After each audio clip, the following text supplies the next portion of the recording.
umaga. Ito, maghugas-hugas muna. Galing na ako sa palengke. Maghugas muna ako.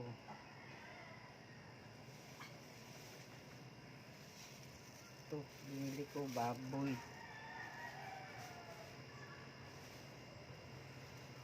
Chicken. Walang isda ng sariwa. Bumili rin ako nito. Saka mga pangsahog, bawang, sibuyas, mga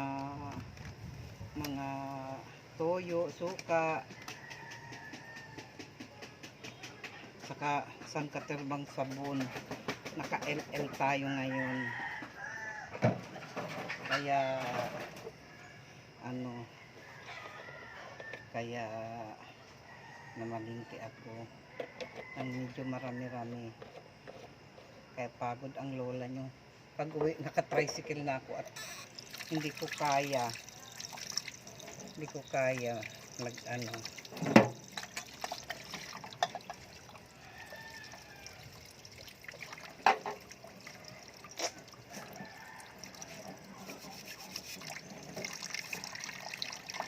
Musta po kayo?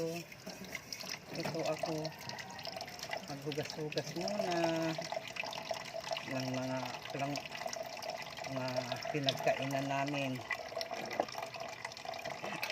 Kanina nagluto ako ng apo ko. Habang nagluluto ako, ako na re-wish back sa reels. Ang nangyari, hindi ko napansin, nasunog ang kanin. Ako, talaga. Minsan nasusunog kung yung torta. Medyo nasunog. Siyempre nalilibang ako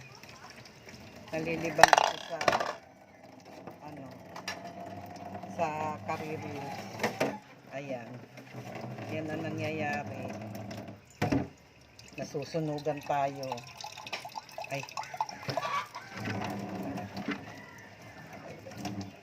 Nasusunugan tayo ng mga niluluto.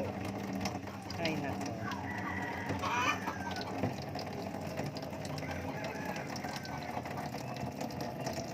Kumusta na kayo? Mag-isa na naman ako dito kasi yung apo ko nasa school. Kaya pag ganito may pasok, mag-isa lang ako rito. Maghugas. Mamaya mamarinig ko pambaon.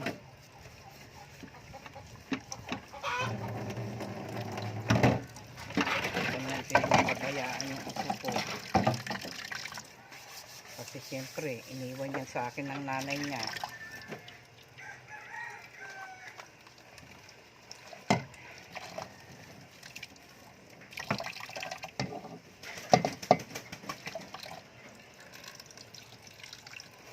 Ito nakakapagod din.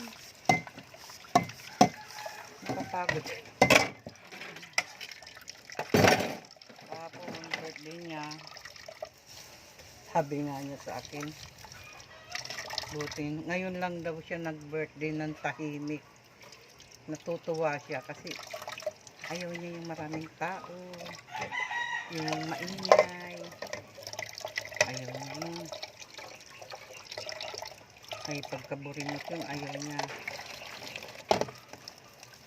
Ayaw niya magulo. Siyempre, nandiyan mga tita niya, mga niya, mga pinsan niya. Diba ko ba doon?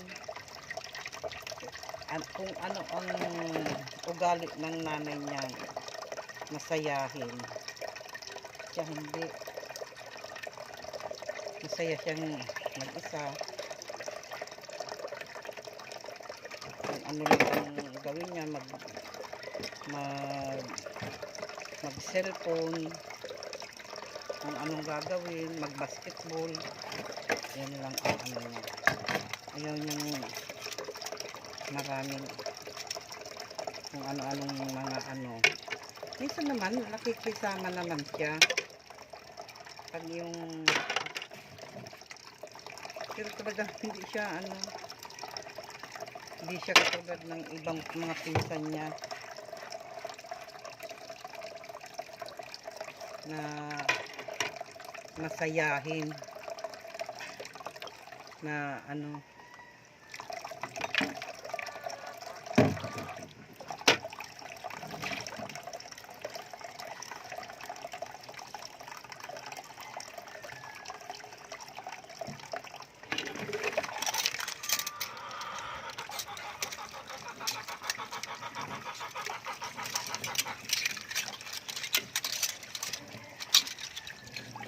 Ano lang ginagawa ako, nakapagluto na, hindi na ako mag-ano. Tama na yung isang chicken dyan. Saka meron pa ako dyan na ano, pansit canton na niluto ko kahapon.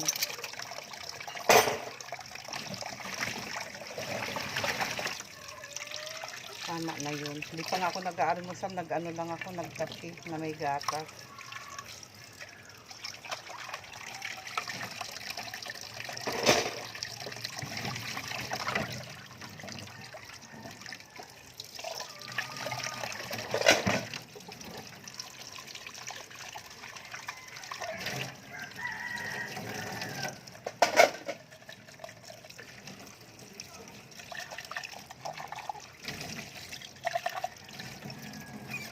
Kahapon, luto lang naman ako ng ano, simple lang.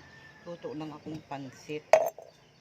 Saka spaghetti, saka chicken niya. Yun lang. Kasi gusto niya pera. Kaya,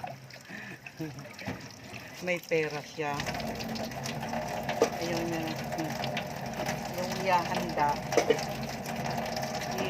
Gusto niya pera. Kaya,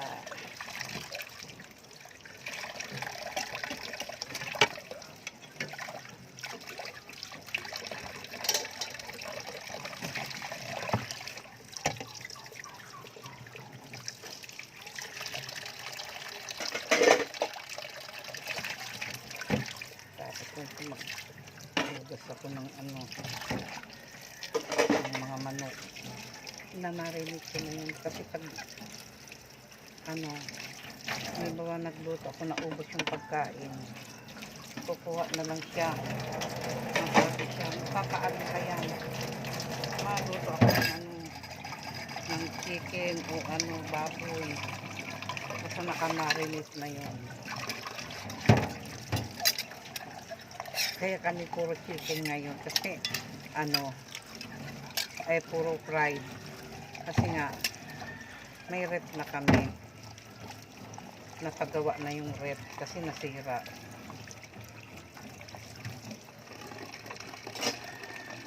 Sabi nga ng anak ko, mama baka pag ano, hindi ka na mag ano, pag marami ka pag namili ang si papa, baka mamaya hindi ka na maglakad-lakad ng papuntang palengke.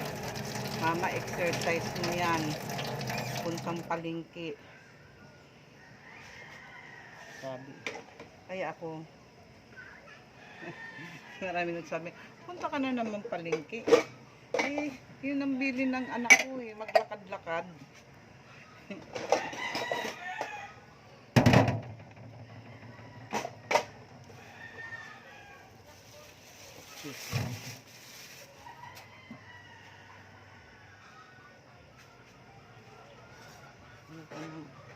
Ay, ano yung ano,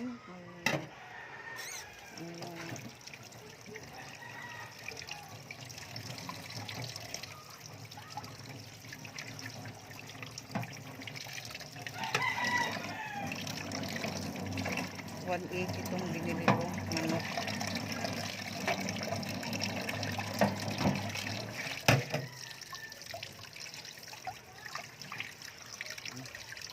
Kayo ba inaalis nyo to? Ako inaalis ko. Inaalis ko yan.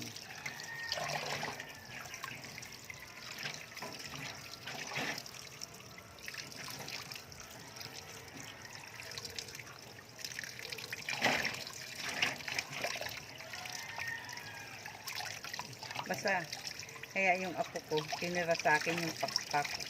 Kasi alam niya yung paborito ko.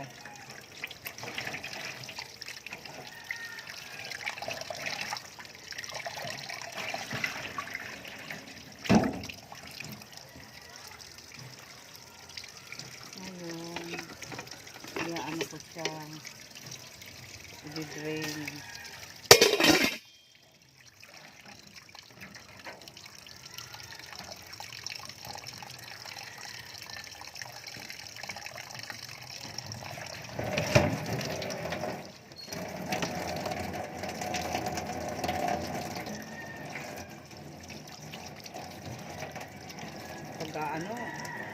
Pagtapos ko nito, konting pahinga.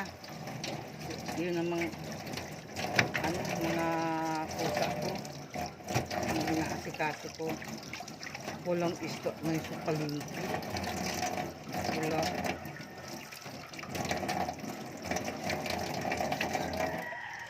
Nangalay ako.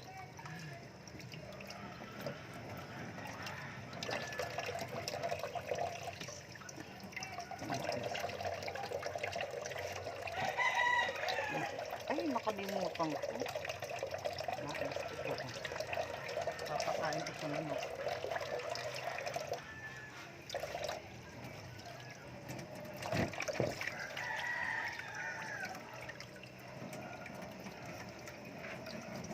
Bumili akong isang katerbang.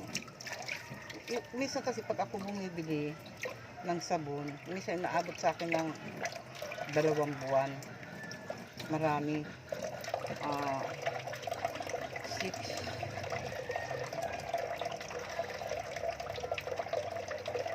times 6, 36 pirasong mga hinahalo ko kasi yan sa powder. Hinahalo ko sa paglalaba. Kaya pag nabili ako, pag maglalaba ako, yan ang gamit ko.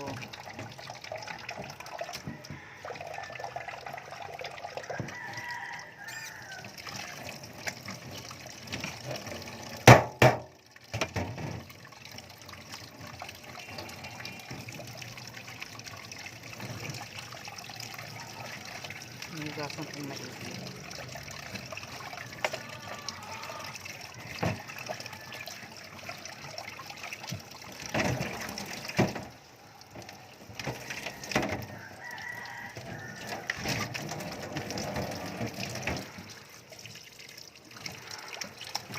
Nahugas. Siyempre, hindi natin alam.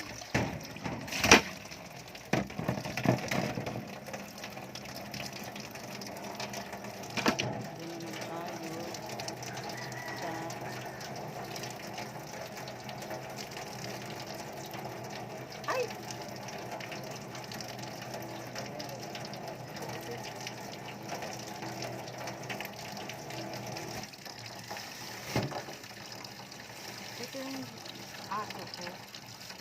Hindi siya yung bawang basta-basta kakain. Nahulog yung baboy. Nahulog yung baboy. Buti walang dumi. Walang masyadong dumi.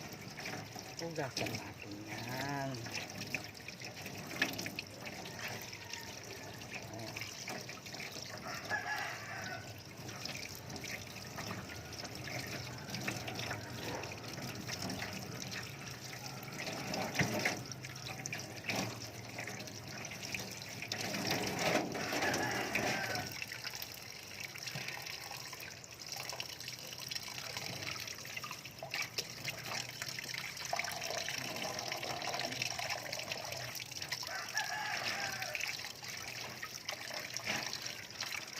Tutuyuan ko lang yan. Tuyo sa kalamansi.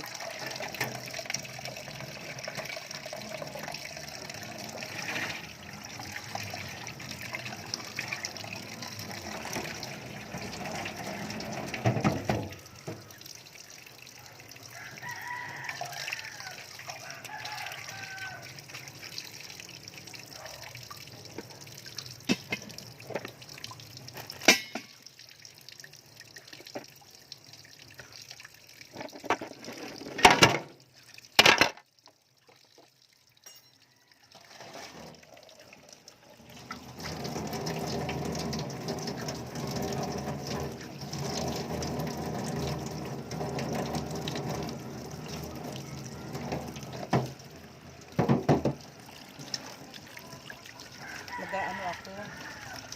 Kasi meron akong talong. Lalaga ko na nilalagyan ko ng suka. Yung kakainin ko ngayon. Lutuin ko.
Ayan po.